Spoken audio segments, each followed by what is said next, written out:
Ja, Johansson. Jo, direktören, det gällde löneförhöjning. Löneförhöjning? Nej, Johansson, det behövs verkligen inte. Jo, men direktören, Men herregud, Johansson. Vet Johansson vad jag har? 780 000. Jag menar, handen på hjärtat, Johansson. Hur många känner Johansson som har 780 000 laxar om året? Nej, men så klagar jag inte heller.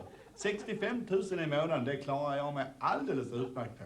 Johansson ska veta att det finns många som sliter för mycket mindre. Mycket mindre, Johansson. Ja, jag vet människor som de jobbar för en 30-35 000 i månaden. Och de är nöjda, de gnäller inte, Johansson. Men nu gällde det inte direktörens lön.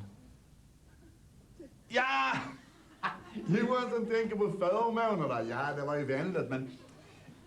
Ja, det är ju ändå så att jag bor ju billigt. Jag sålde villan till bolaget förra året och nu kostar den 1500 i månaden för 10 rum. Ja, det är marknadsmässigt, Johansson.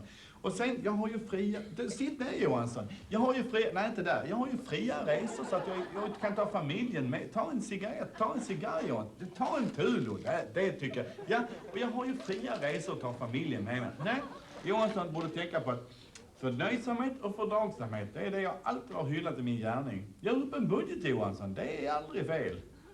Nu var det ju inte förmånerna heller. Så. Johansson tänker på arbetstiden. Tänk, det har jag aldrig funderat på. Där skulle jag kunna dra ner från 30 till 20 timmar i veckan. Johansson är ju ett geni. Jag tror jag börjar idag. Hej, varför ska man vänta? Tack, Johansson. God middag.